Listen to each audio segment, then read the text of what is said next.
शिक्षक साथियों सादर नमस्कार। निष्ठा प्रशिक्षण 3.0 एफएलएन मॉड्यूल 10 बुनियादी साक्षरता एवं संख्या ज्ञान हेतु विद्यालय नेतृत्व। तो इसका प्रश्न उत्तर ही देखते हैं जिसमें आपका स्कोर 20 में से 20 रहेगा।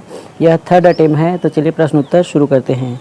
एक बच्चा अपने बाएं हाथ से लिखता है और इस तरह काम करने में सहज है, उसे खाली स्थान चाहिए। उनकी पसंद को प्रोत्साहित करना। अगला प्रश्न है, एक पाठ को सटीकता, गति, अभिव्यक्ति और समझ के साथ पढ़ने की क्षमता जो बच्चों को पाठ से अर्थ निकालने के लिए सक्षम बनाना खाली स्थान कहलाता है। इसका सही आंसर है धारा प्रवाह पढ़ना। अगला प्रश्न है, परिवर्तनकारी नेतृत्व के लिए इनमें से कौन सा सही नहीं है। इसका सही आंसर है वित्तीय प्रबंधन। अगला प्रश्न है, विद्यालय विकास योजना एवं विद्यालय आधारित गतिविधि है जिसे नेतृत्वकर्ता द्वारा खाली स्थान क्रियान्वित किया जाता है। इसका सही आंसर है विद्यार्थियों, शिक्षकों, अभिभावक समुदाय और विद्यालय प्रबंधन समिति एसएमसी सदस्य के साथ सहयोगात्मक रूप से। अगला प्रश्न है, नेतृत्वकर्ता पूर्व प्राथमिक विद्यालय के शिक्षकों के साथ प्रभावी संबंध कैसे बना सकता है। इसका सही आंसर है बच्चों की विकासात्मक आवश्यकताओं के बारे में शिक्षकों के साथ चर्चा करके और योजना बनाकर। अगला प्रश्न है, विद्यालय में प्रातःकाल आगमन समय को बनाए रखने के लिए पहली कक्षा के शिक्षकों को कौन सी रणनीति अपनानी चाहिए। इसका सही आंसर है बच्चों के लिए सामूहिक पठन जैसे नियमित आगमन कार्यों की शुरुआत करना ताकि उन्हें समय पर आने के लिए प्रोत्साहित किया जा सके। अगला प्रश्न है, नेतृत्व के किस मॉडल में बच्चों की सांस्कृतिक और भाषाई पृष्ठभूमि के आधार पर विद्यालयी प्रक्रियाओं को निर्मित करने की बात की जाती है। इसका सही आंसर है संदर्भ विशिष्ट नेतृत्व।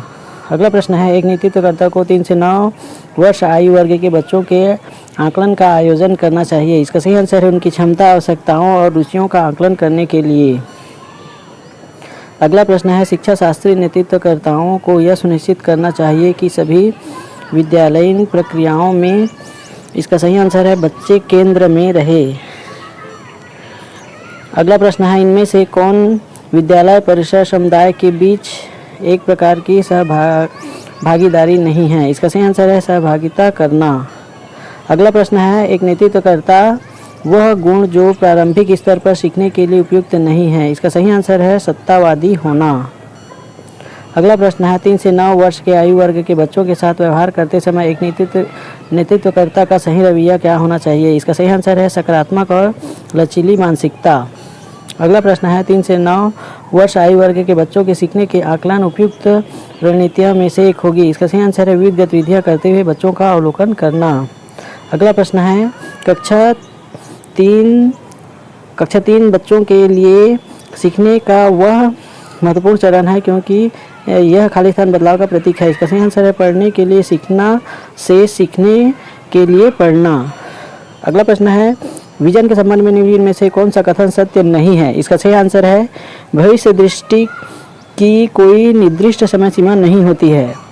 अगला प्रश्न है, एक नेतृत्वकर्ता 3 से 6 वर्ष के आयु वर्ग के बच्चों को खाली स्थान के माध्यम से संलग्न कर सकता है। इसका सही आंसर है खेल आधारित शिक्षा शास्त्र। अगला प्रश्न है, बुनियादी साक्षरता और संख्या ज्ञान के संदर्भ में विद्यालय विकास योजना हेतु इनमें से क्या आवश्यक है। इसका सही आंसर है 3 से 9 वर्ष आयु वर्ग के बच्चों की विकास संबंधी आवश्यकताओं की योजना बनाना। अगला प्रश्न है, एक शिक्षा शास्त्री नेतृत्वकर्ता की भूमिका है। इसका सही आंसर है बच्चों के लिए विभिन्न शैक्षिक अभ्यासों पर शिक्षकों को प्रशिक्षित करना। अगला प्रश्न है, विद्यालय नेतृत्व कर सकता है। इसका सही आंसर है बच्चों के बीच सुदृढ़ प्रारंभिक अधिगम क्षमता का निर्माण। अगला प्रश्न है, बुनियादी साक्षरता और संख्या ज्ञान की अवधारणा खाली स्थान बच्चों पर लागू होगी। इसका सही आंसर है 3 से 9 वर्ष आयु वर्ग के। इस प्रकार हमने 20 में से 20 क्वेश्चन अटेंड कर लिए। अब इसको हम सबमिट करके अपना स्कोर देखते हैं। यहाँ पर हमारा स्कोर 20 में से 20 है। अगर वीडियो अच्छी लगी है तो वीडियो को लाइक कर दीजिए, चैनल को सब्सक्राइब कर दीजिए ताकि ऐसे नॉलेज भरे वीडियो आपको मिलता रहे। धन्यवाद।